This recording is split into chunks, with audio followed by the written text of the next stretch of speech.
Muli na naman ngang ginalatang ni Mrs. Botticelli or popstar Sarah Geronimo ang mga netizen. Ito'y alam naman natin itong si Sarah na talagang kapag gusto niya, anuman ang maging looks niya sa kanyang new hairstyle, ay i-go niya ito. Well, syempre sa ngayon malaya na nga si Sarah Geronimo dahil nga ang dating manager niya ay ang kanyang ina, pero sa ngayon ay nakakapag-desisyon na nga si Sarah ng kanyang naisin. Nagkaroon nga ng iba't ibang reaksyon ng mga netizen hinggil sa new looks ngayon ni Sarah Geronimo or ang kanyang new haircut. Narito po ano ba ang say ng mga netizen. Full update, panoorin.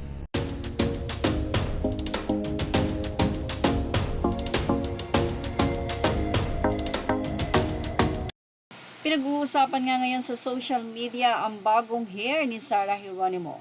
Mayroon kasing mga shot si Sarah Geronimo na tila hindi ka nais-nais sa mata ng netizen.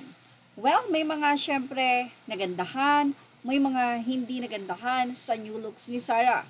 Ano nga ba ang masasay ng mga netizen sa nasabi nga pong bagong hairstyle na ito ng popstar, pati na rin ang kanyang gown na mula kay Michael Cinco.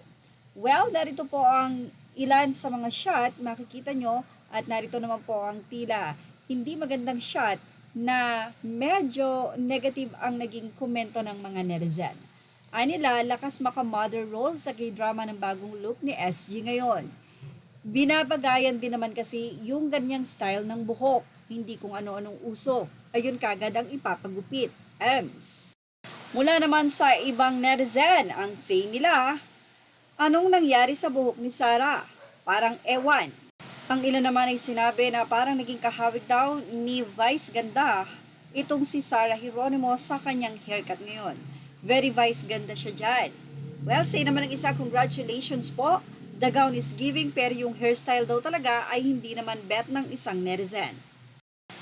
Anyway, sabi nga natin, you cannot please everybody. Siyempre may mahunga-humanga kay Sarah Geronimo dahil nga kahit na anong maging looks pa nito, kapag ito ay ginusto niya, gagawin niya. Mabash man siya o hindi. At kilala natin si Sarah na mahilig talagang mag-experiment ng buhok. At kahit ano pa man, nakikita naman natin na kayang-kaya niya po itong dalhin. Anyway, sa ngayon nga ay sobrang natutuwa ang mga popstar fans dahil muli ay nagpapakita ng pagiging active si Sarah Geronimo sa social media at medyo nagpapakita daw ng skin. Although ang iba ay sinasabing sana daw ay manatili si Sarah sa pagiging wholesome niya. Well, ano pa masasay nyo dito? Ilagay na ang inyong opinion sa ating comment section. Thank you for watching Showbiz Now. Images are all credit to the rightful owners.